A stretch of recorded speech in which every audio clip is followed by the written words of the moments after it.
Bonjour à toutes, bonjour à tous. Je vous propose de commencer ce point presse qui sera consacré quasi exclusivement aux modalités d'ouverture des établissements scolaires par un point sanitaire pour actualiser un certain nombre des chiffres que vous avez cités. Donc depuis hier, dimanche 3 octobre, à 15h, 7 décès supplémentaires sont à déplorer. Soit 157 personnes au total depuis le 9 septembre. Avant de poursuivre, je voudrais adresser nos sincères condoléances, celles du gouvernement, de tous nos services aux Calédoniens qui vivent ces moments très difficiles. Ce qui est sur les nouveaux cas comptabilisés, nous sommes à 8142 cas au total avérés depuis le 6 septembre. Sur les patients qui sont pris en charge, au niveau du service de réanimation, nous avons 56 patients qui sont pris en charge et 286 sont hospitalisés en unité Covid, donc hors réanimation. 87 patients positifs sont sous surveillance dans un hôtel et donc nous avons un total de 5810 personnes qui sont maintenant considérées comme guéries. Sur la question de la vaccination, donc ce week-end, il y a eu 3273 personnes qui ont reçu une injection. Donc je vais vous donner les chiffres sur la population vaccinable. C'est vrai qu'on donne aussi des chiffres sur la population totale, qui fait appel à la notion d'immunité collective. Je pense que c'est important également de parler de la population vaccinable. Donc sur la population vaccinable, nous avons 66% de la population vaccinable qui a reçu une dose et 42,5% de la population vaccinable qui a un schéma vaccinal complet. Donc c'est encore insuffisant, mais on voit que nous sommes sur la bonne voie grâce à ces chiffres qui sont ciblés sur la population vaccinable. Donc sur les infos pratiques, cette semaine, la vaccination se poursuit en proximité sur toute la Nouvelle-Calédonie, notamment à Koumak du 6 au 9 octobre, en collaboration avec les communes, et à Poya et Wailou, du 9 au 11 octobre. Il y a une nouveauté aussi dans le fonctionnement du centre, le vaccinodrome de Kowekara, qui est ouvert sur une plage particulière de 16h à 19h pour cette opération. C'est une opération qu'on va appeler drive, c'est-à-dire qu'il est organisé un passage en voiture, donc pour les personnes qui souhaitent se faire vacciner, comme ça existe dans d'autres pays et quand même ça existe aussi sur la question des tests. C'est pour des personnes aussi qui auraient peut-être la crainte de venir au vaccinodrome dans un schéma un petit peu classique, une organisation classique. Donc ce drive sera organisé de 16h à 19h le mardi 5 octobre pour le vaccinodrome de Kowekara. Sur cet aspect sanitaire, je voudrais aussi terminer sur une information. Nous avons accueilli avec le président du gouvernement hier soir une partie de la réserve sanitaire, donc à peu près 100 personnes, que nous avons accueilli hier avec également d'autres représentants élus de la Nouvelle-Calédonie.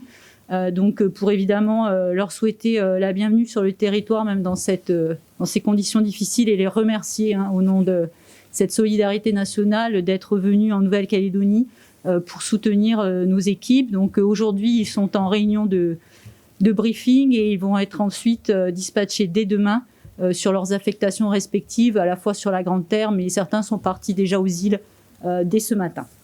Donc voilà ce que je voulais vous donner comme information sur le plan sanitaire. Je vous propose de passer aux conditions d'ouverture des établissements scolaires, donc sur les semaines qui arrivent. Donc avant de détailler ces modalités pratiques, je voulais vraiment adresser des remerciements aux personnes qui ont contribué à la préparation justement de ces modalités d'ouverture. Donc aux familles d'abord, qui pendant cette période difficile font face à la maladie, font face à des décès parfois dans des cercles très proches et qui mettent tout en œuvre pour accompagner au mieux leurs enfants. Au personnel des établissements scolaires qui ont assuré et qui assurent encore la continuité pédagogique, qui sont volontaires dans les écoles qui sont restées ouvertes pour accueillir les enfants des personnels prioritaires. Et puis j'en ai croisé certains également de nos enseignants, de nos infirmières scolaires, de certains personnels sur les vaccinodromes, dans les associations, dans les cellules de gestion de crise, et je voudrais vraiment les remercier pour leur investissement.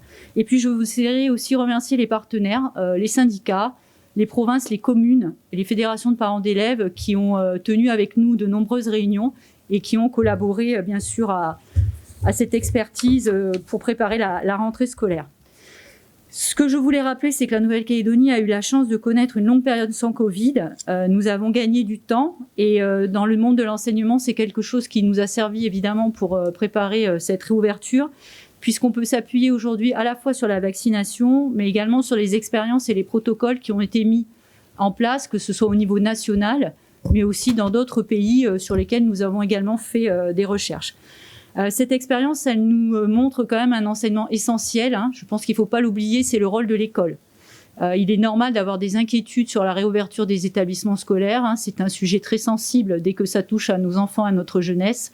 Mais ce que nous ont montré aussi les pays autour de nous ou plus éloignés, c'est que l'école doit retrouver très rapidement son rôle au sein de notre société.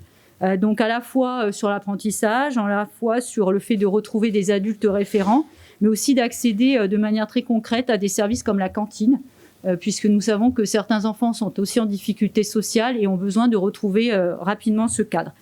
Donc cette école que nous allons réouvrir pour les enfants, pour vos enfants, elle sera surtout centrée sur son rôle éducatif, sur son rôle d'accompagnement des familles, sur son rôle d'accompagnement des enfants.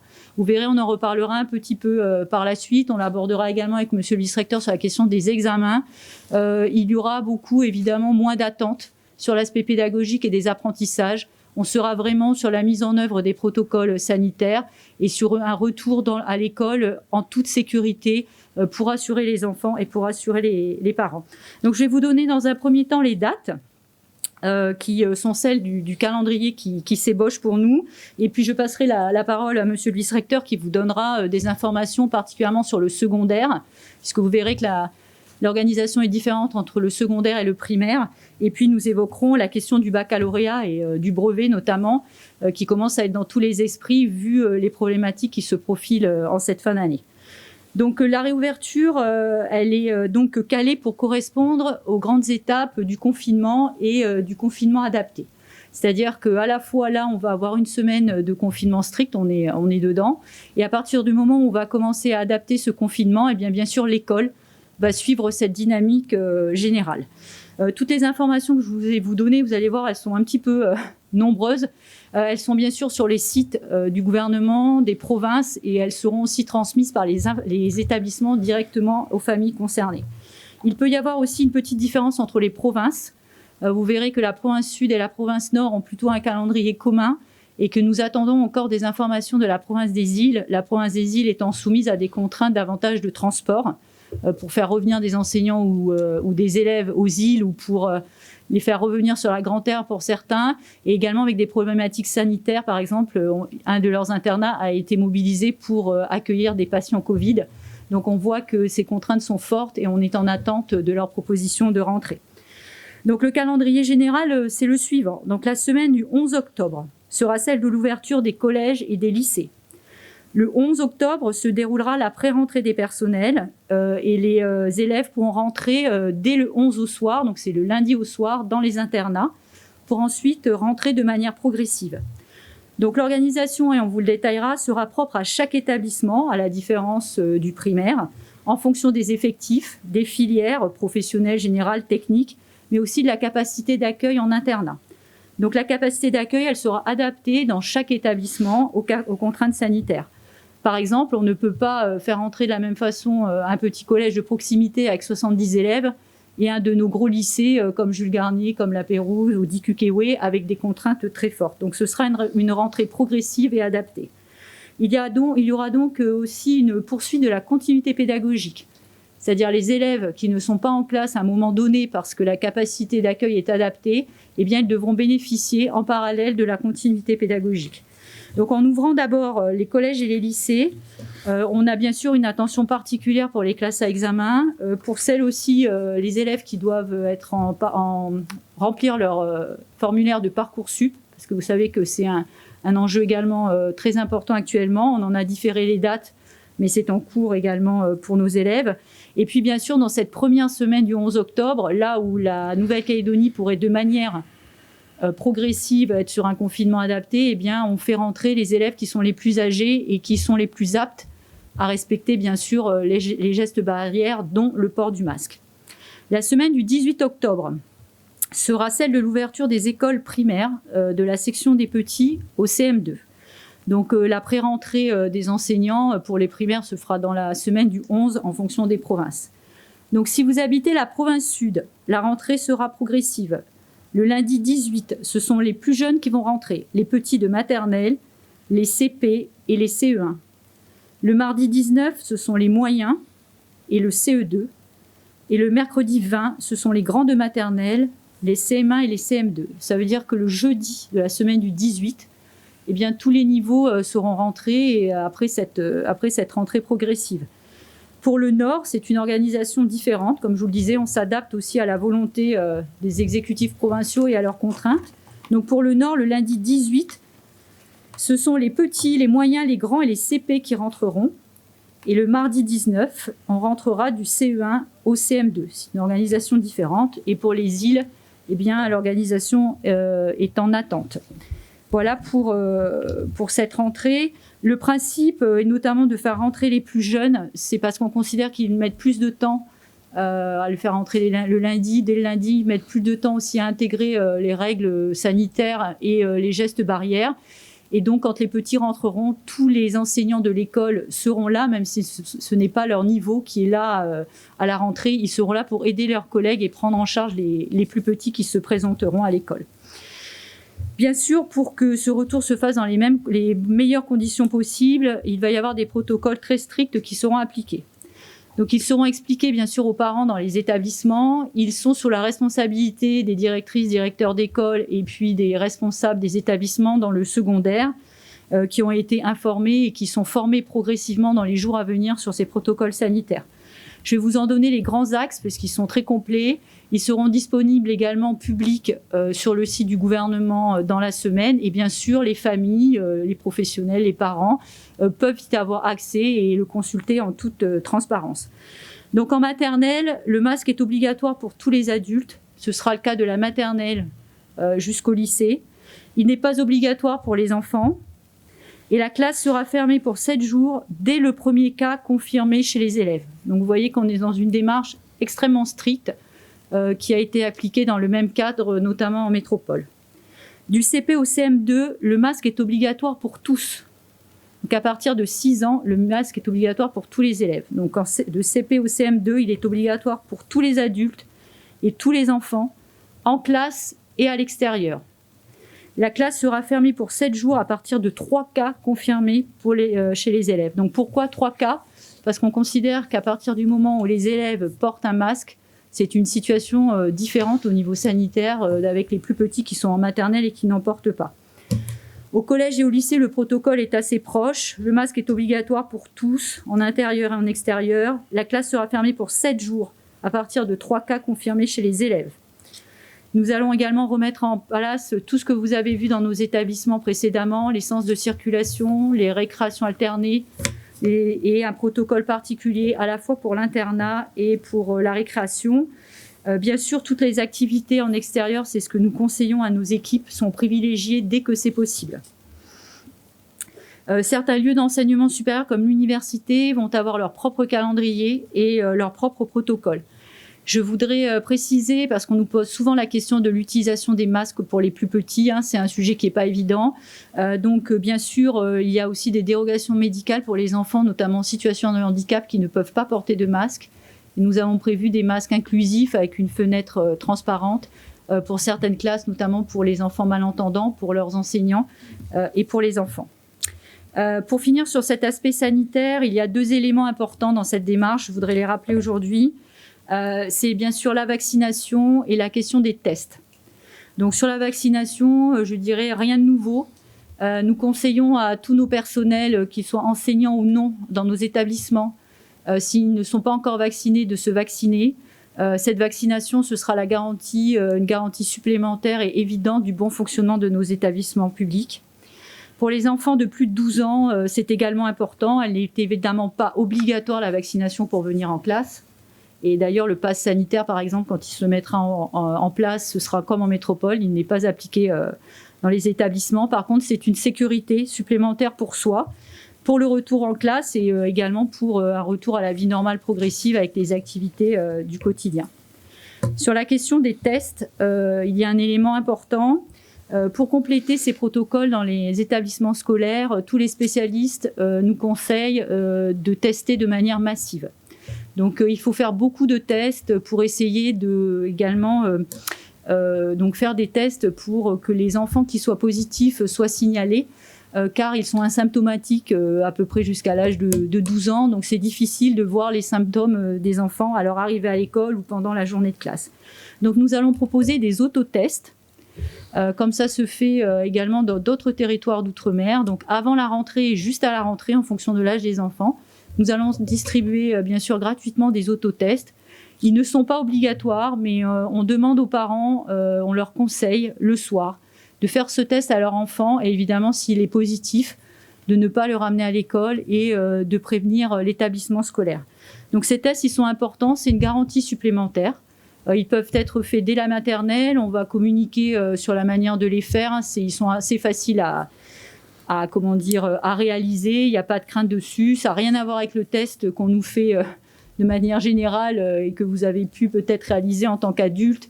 Ça fait pas mal du tout, c'est juste là à l'entrée de la narine. Moi je l'ai testé sur mon fils, bon, il est un petit peu plus grand, mais en tout cas ça fonctionne très bien et c'est une garantie supplémentaire.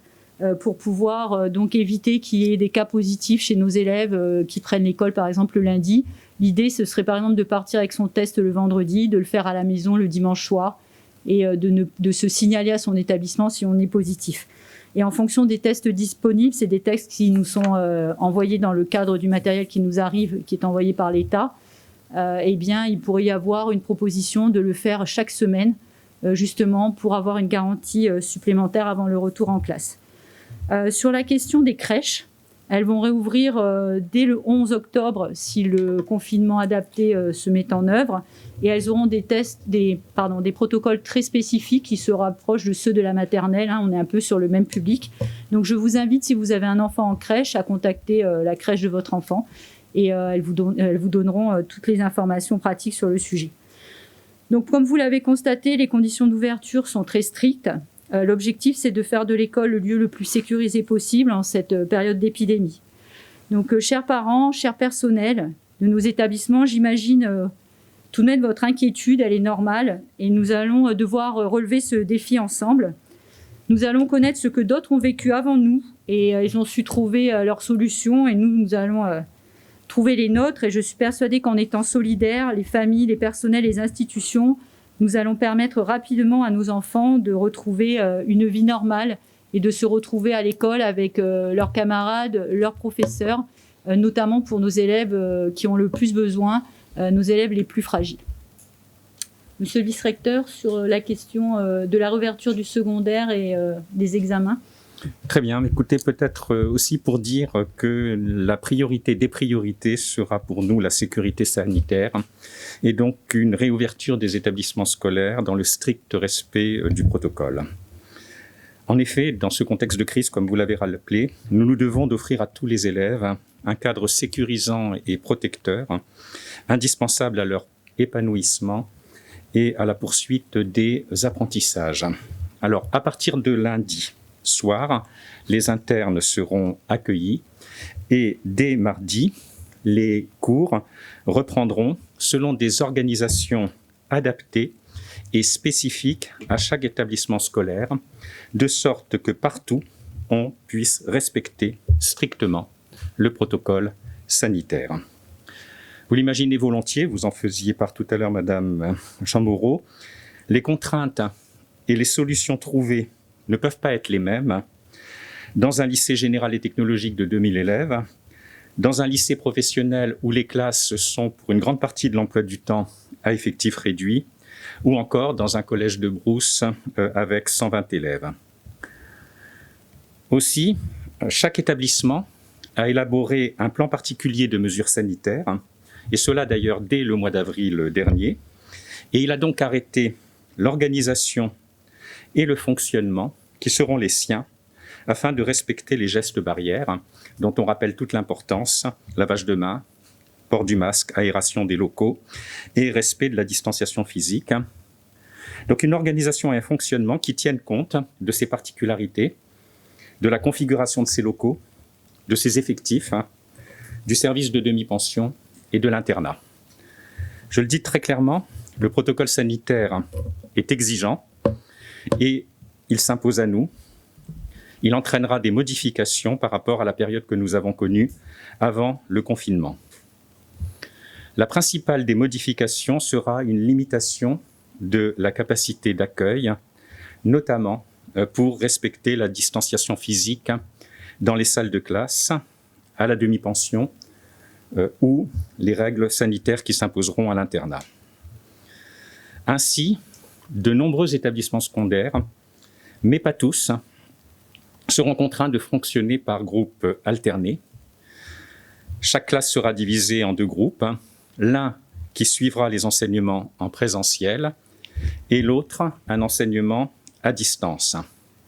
Alors, cette alternance se fera à la semaine, notamment dans les établissements où il y a un internat, parce que les élèves arrivent le dimanche et repartent le vendredi, ou bien un jour sur 2 aussi, possibilité qui sera possible dans les collèges où les élèves résident en proximité, ou encore selon d'autres organisations. En tout cas, ce qui est sûr, c'est que chaque établissement apportera une information précise sur ses conditions de fonctionnement aux familles, et ce, dès la fin de cette semaine. Quelques exemples. Sachez que les collèges, pour la plupart d'entre eux, ont privilégié l'affectation d'une salle de classe à chaque classe. C'est ainsi les enseignants qui se déplaceront et chaque élève aura une place attribuée, ce qui a supposé aussi de revoir les emplois du temps. Pour les lycées, ça n'est pas possible, mais les organisations ont été pensées de sorte à limiter les brassages et surtout, l'élément fondamental sera respecté, c'est le port du masque et la distanciation physique. La demi-pension aussi sera un temps qui va devoir être repensé. La plage horaire va devoir être élargie dans certains cas, parce qu'il faudra envisager soit plusieurs services, soit tenir compte du fait que, comme moins d'élèves peuvent être accueillis en même temps, le flux sera plus long. Alors vous le voyez, ce fonctionnement, ces organisations, vont avoir des conséquences sur les organisations des cours et sur les enseignements. Il nous appartient à nous d'assurer la meilleure qualité d'enseignement possible compte tenu de toutes ces contraintes. J'évoquais tout à l'heure les groupes alternés. Les enseignants s'attacheront à articuler les cours en présentiel et la continuité pédagogique pour les élèves qui ne pourront pas être accueillis en présentiel. Je signale à cette occasion que l'OPT, et je l'en remercie, a prolongé les mesures d'accompagnement et de soutien, notamment la gratuité de l'accès au site éducatif, mais également la prolongation de l'accès Internet mobile qui concerne tout de même 6300 élèves ou étudiants de milieux défavorisés. Alors, il ne vous a pas échappé que nous arrivons en fin d'année scolaire, ce qui est à la fois une bonne et une mauvaise nouvelle. C'est une bonne nouvelle parce que nous avons eu la chance de connaître une scolarité quasiment normale pendant les 2/3 de l'année, et ce qui n'a pas été le cas en métropole. Et donc, les mesures adaptées ne vont durer que pour les quelques semaines qui nous séparent des grandes vacances. Mais c'est la pire des périodes parce qu'elle se situe à proximité des examens. Aussi, dès à présent, il s'avère nécessaire d'envisager des adaptations pour ces examens, sans doute au-delà de celles qui ont été arrêtées en métropole et qui sont applicables à la Nouvelle-Calédonie. Avec les inspecteurs, avec les chefs d'établissement et les représentants des personnels, nous nous sommes employés à recenser toutes les situations qui peuvent se présenter, aussi bien pour les BTS, pour les examens professionnels, pour le bac général et technologique ou pour le diplôme national du brevet. Il s'agit pour nous, en lien avec le ministère, parce que ce sont des diplômes nationaux, d'apporter des réponses à chacune de ces situations selon 2 principes. Un équilibre entre la bienveillance et l'exigence de qualité du diplôme Et le deuxième principe, que les élèves ne soient pas pénalisés par les conséquences de la crise sanitaire. Les pistes que nous avons travaillées avec mes équipes et que j'examinerai demain avec le ministère consistent, premièrement, à envisager de recourir au contrôle continu pour les épreuves écrites et pour certains contrôles en cours de formation dans la voie professionnelle. C'est en effet la meilleure façon et la plus juste pour tenir compte des progressions dans le programme qui seront très différentes d'un lycée à l'autre, d'une classe à l'autre, d'un collège à l'autre. Et la deuxième des mesures, néanmoins, c'est de maintenir, si possible, les épreuves orales et les épreuves pratiques, je pense au BTS, car à l'oral, les élèves ne sont évalués que sur les parties du programme qu'ils ont traitées. Lorsque les décisions auront été prises, je ne manquerai pas de les communiquer, sans doute avant la réouverture des établissements. Une précision peut-être concernant les périodes de formation en milieu professionnel, vous savez ce qu'on appelle les stages. Eh bien, toutes ces périodes, toutes celles qui seront possibles en respectant les gestes barrières dans les entreprises, doivent pouvoir se dérouler. Je précise, vous en avez évoqué tout à l'heure, le calendrier de Parcoursup. Il a été assoupli et les élèves peuvent saisir leurs vœux, mais doivent saisir leurs vœux avant le 13 octobre et ils doivent les confirmer et finaliser le dossier avant le 20 octobre. Les professeurs principaux et services de l'orientation sont mobilisés pour cela. En tout cas, j'indique aux élèves qui n'auraient pas accès à Internet qu'ils peuvent prendre contact avec un établissement scolaire le plus proche, que ce soit un collège public ou un collège privé, ou un lycée public ou un lycée privé, afin de bénéficier de l'accès à Internet. Vous le voyez, nous mettons tout en œuvre pour que cette fin d'année se déroule au mieux qu'il est possible en ces temps perturbés, et en tout cas dans l'intérêt des élèves, et avec une volonté forte d'accueillir nos élèves en confiance et en sécurité. Si vous avez des questions particulièrement sur cette réouverture, bien sûr, nous prévoyons de faire aussi très rapidement, nous en avons informé les partenaires et c'est également pour assurer les parents, bien sûr, des bilans réguliers de ce qui est mis en place dans nos établissements avec également une surveillance sanitaire de nos établissements afin de pouvoir réorienter nos choix d'organisation si c'était nécessaire dans les semaines à venir. Bonjour, Anthony Tégéraud des Nouvelles-Calédoniennes. Une question à la fois sanitaire qui est liée à cette rentrée. Donc, Monsieur Mapou a évoqué une probable rentrée scolaire. Là, on a un calendrier qui se dessine. Est-ce que la décision est gravée dans le marbre ou est-ce qu'elle pourrait encore être décalée dans le temps? Et du coup, ma question, c'est est-ce qu'on a le taux d'incidence actuellement et est-ce que ce taux d'incidence, qui est le nombre de cas pour 100 000 habitants sur 7 jours, pourrait... quels seraient les seuils pour pouvoir autoriser la rentrée et est-ce s'il y a une augmentation de ces cas, la rentrée pourrait-elle être encore décalée? Alors évidemment, comme je vous l'ai précisé, pour moi, il y a le grand chapeau sanitaire qui est celui de la Nouvelle-Calédonie avec les différentes étapes de déconfinement progressif. Donc nous sommes obligés, et vous l'avez bien vu l'organisation que ça met en œuvre, de toute façon, de proposer un calendrier très clair, à la fois pour nos équipes qui vont devoir retourner dans les établissements, ouvrir les internats, etc., pour les équipes des communes, pour les équipes des provinces, et également pour informer les parents pour qu'ils puissent se préparer, puisque si nous avons un confinement adapté à partir du 11, ce que nous espérons, il va falloir que les établissements scolaires se mettent rapidement en route, en parallèle de la reprise également de la vie économique. Donc pour nous, il est sûr qu'il faut se préparer, mais que s'il y a des adaptations nécessaires à l'échelle de la Nouvelle-Calédonie, eh bien, nous adapterons le calendrier en conséquence. Vous vous rappelez, on vous avait communiqué d'autres dates précédemment. On les avait travaillées avec les partenaires sociaux, les parents. Et à chaque fois, on a adapté en fonction de l'évolution des semaines. Donc non, il n'est pas gravé dans le marbre. Il est celui qui est valable à l'heure où je vous parle. Mais évidemment, vu l'organisation qui est derrière, il faut qu'il soit stabilisé avec nos équipes et qu'on se prépare au mieux. Voilà. Ensuite, sur le taux d'incidence, c'est un des critères, évidemment. Il est aussi différent. Vous avez vu que vous avez maintenant des informations très, très claires d'une commune à l'autre sur les taux de contamination, les taux de vaccination, etc. Tout cela est rendu public et ça fait partie de notre réflexion globale. Donc pour moi, je ne serais pas aussi tranchée et je ne dirais pas il faut tel taux d'incidence pour qu'on rentre. Moi, je vous dis qu'il faut qu'on rentre. C'est-à-dire qu'il est temps que nos élèves, après plusieurs semaines, je dirais, de confinement pour un certain nombre également de nos élèves très isolés et en difficulté, comme je vous l'ai dit en introduction, pour nous, il faut que la réouverture des établissements se fasse au service de nos populations. C'est-à-dire on ouvre avec des protocoles très stricts et on se met vraiment au service de nos populations, de l'accompagnement des familles et des élèves.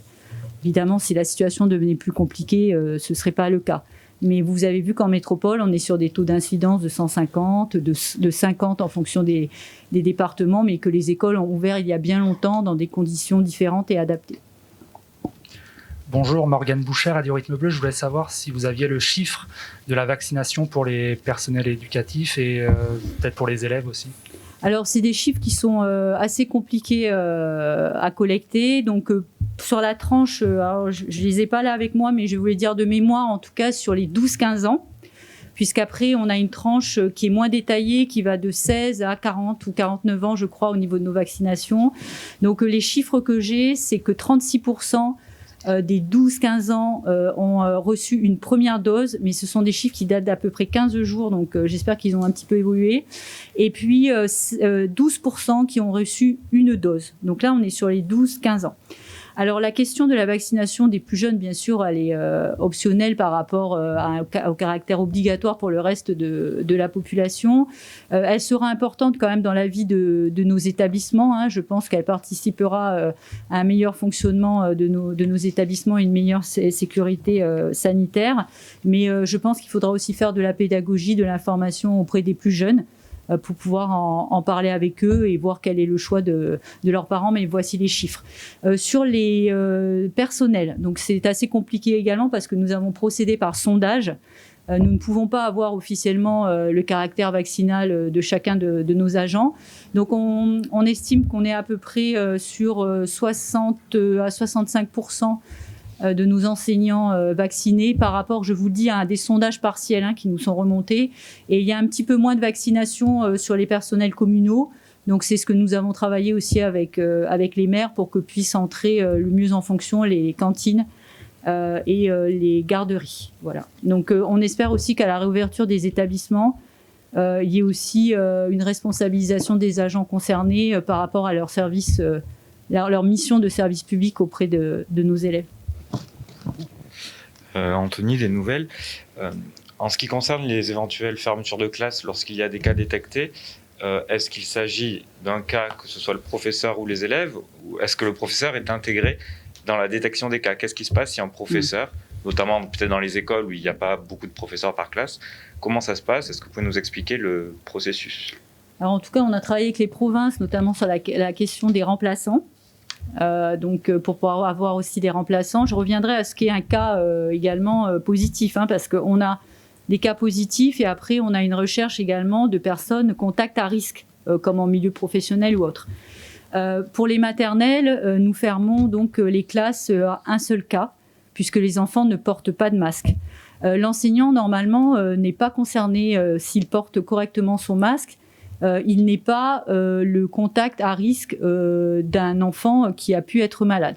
Mais en tout cas, on lui demandera évidemment de faire un test. S'il est vacciné, comme c'est dans le cas d'un autre cadre professionnel, s'il est vacciné et négatif, il pourra reprendre son poste. C'est pour ça que je vous dis que la vaccination est très importante.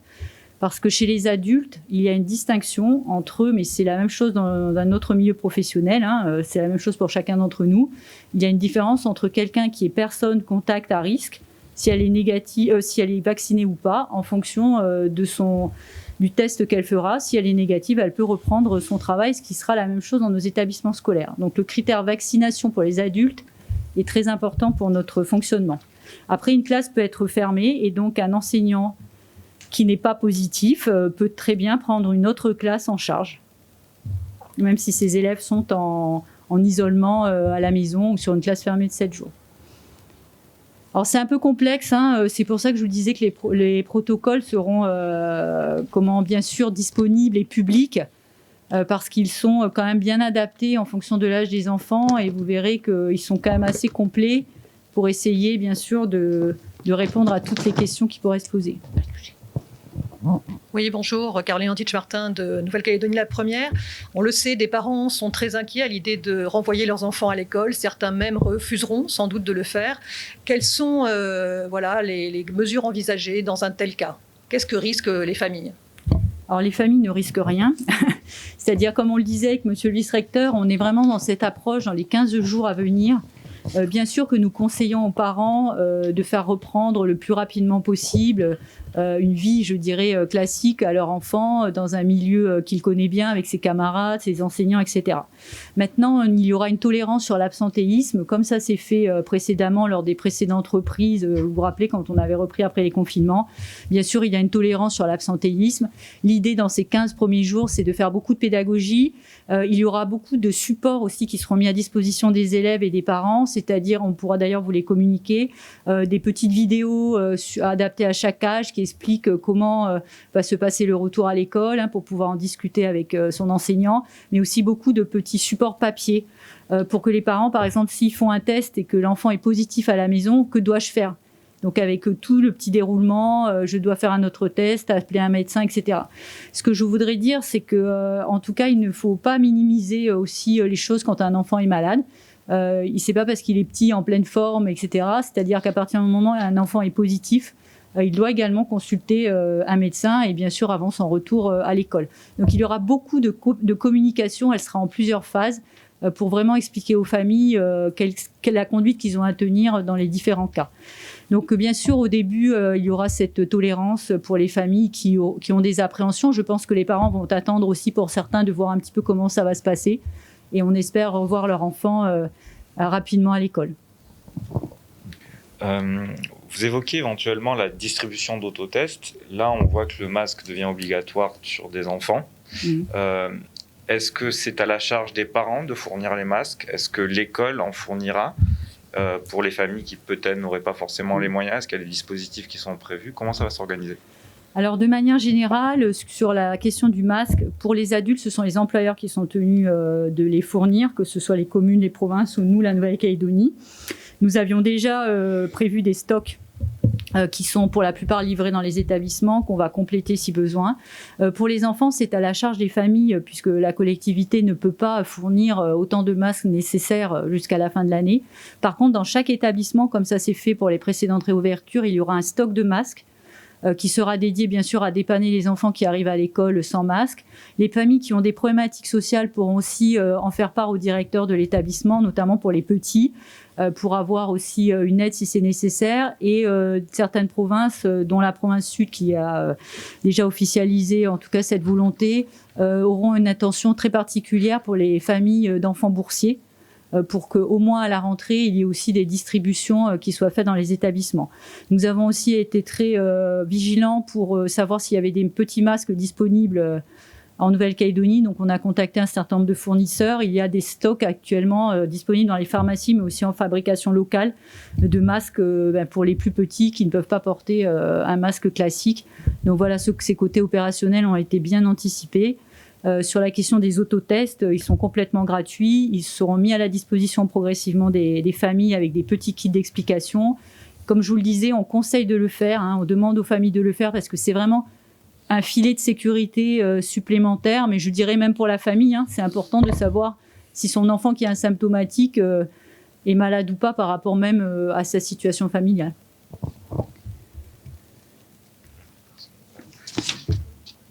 Peut-être une dernière question sur le calendrier. Est-ce que du coup, l'année scolaire, en vue, si le référendum a lieu le 12 décembre, de mémoire, le calendrier scolaire a été décalé d'une semaine. On voit qu'avec la pandémie, c'est pas non plus l'idéal. Est-ce que selon, si le référendum était par exemple annulé et organisé à une autre date, est-ce que l'année scolaire pourrait durer plus longtemps ? Alors là, à l'heure où je vous parle, c'est quand même assez difficile pour moi, pour nous, je dirais, d'anticiper cette question. On avait officialisé la fin des cours le 10 décembre. Ça avait été déjà modifié par arrêté justement pour finir avant le référendum. Donc on verra ce qui se passera avant la fin de l'année. Pour nous, ces adaptations de calendrier scolaire au-delà du référendum, elles sont importantes justement, nous, pour pouvoir adapter les choses au mieux par rapport à la crise. C'est plutôt, nous, un outil de pilotage qu'on pourrait bouger en fonction, effectivement, plutôt de l'évolution de la crise, plutôt que de la date du référendum. Donc le calendrier scolaire, c'est jamais gravé dans le marbre, hein, c'est-à-dire que c'est un outil de décision. On l'a jamais fait jusqu'ici parce que la situation n'était pas nécessaire, mais c'est aussi un outil pour nous pour organiser au mieux ce qui se passe dans les établissements. Stéphanie Chenet, Nouvelle-Calédonie la première. Est-ce qu'on sait déjà comment ça va se passer par rapport aux cantines? Justement, vous l'avez évoqué, parce que ça peut prendre plus de temps d'avoir plusieurs services? Est-ce que ça sera laissé, ça sera une décision des communes, ou est-ce qu'il y aura peut-être une organisation partagée? Oui, alors on a beaucoup travaillé avec les communes. Je voudrais vraiment les remercier parce qu'ils ont quand même la partie peut-être la plus compliquée, hein, c'est-à-dire que le moment de restauration, c'est là où on peut enlever son masque, évidemment, pour déjeuner. Donc, c'est un petit peu plus difficile à gérer qu'en classe. Hein, donc, ils vont pouvoir le mettre en œuvre à partir du 18. Donc, monsieur le vice-recteur l'a évoqué pour le secondaire. C'est déjà le cas. Il y aura des organisations internes sur le temps de cantine. Nous serons aussi vigilants avec les communes sur la partie primaire. On a déjà prévenu les enseignants, les directeurs d'école, enfin, déjà les directeurs d'école dans un premier temps, et les provinces sont d'accord avec nous sur ce sujet. Il peut y avoir un étalement effectivement de la pause déjeuner, ce qui modifie les emplois du temps, ce qui modifie un certain nombre de matières. Mais comme je vous l'ai dit en entrée de jeu, on n'est pas sur ces préoccupations-là, c'est-à-dire on ouvre cet espace public pour les enfants qui en ont besoin, pour les familles, les parents qui travaillent également. On sait que les enseignants seront au rendez-vous sur ces sujets, mais si on fait un petit peu moins de français, un petit peu moins de mathématiques, etc., ça, c'est pas le problème.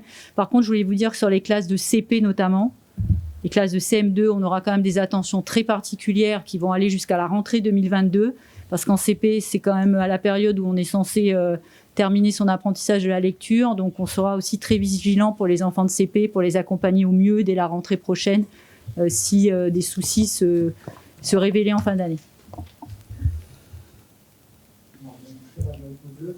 Vous avez parlé de la province de Lille, vous êtes en attente d'un calendrier. Il n'y a pas d'esquisse ou alors Donc nous avons travaillé encore avec eux ce matin. Ils sont en train de travailler aussi avec les communes.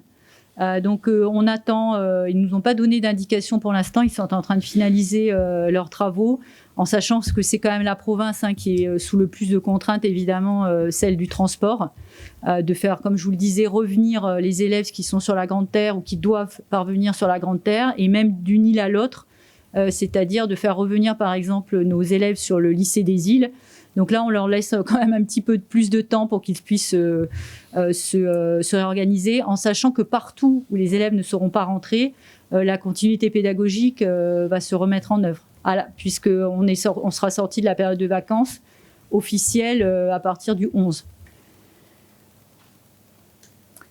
Je vous remercie en tout cas pour vos questions, et nous sommes à la disposition aussi, bien sûr, des familles, des parents. Je leur conseille de regarder sur les sites internet, sur les Facebook, et il y a aussi, je vais laisser le vice-recteur rappeler son numéro vert, qui va être une plateforme importante si les familles ont des questionnements complémentaires. Voilà, il s'agit du 05 00 16. Voilà, sur lequel vous pouvez avoir un service quotidien avec des personnes formées qui pourront répondre aux questions sur la réouverture des établissements. Merci beaucoup. On mettra le maximum d'informations sur le site du vice-rectorat. Merci. Pour le second degré.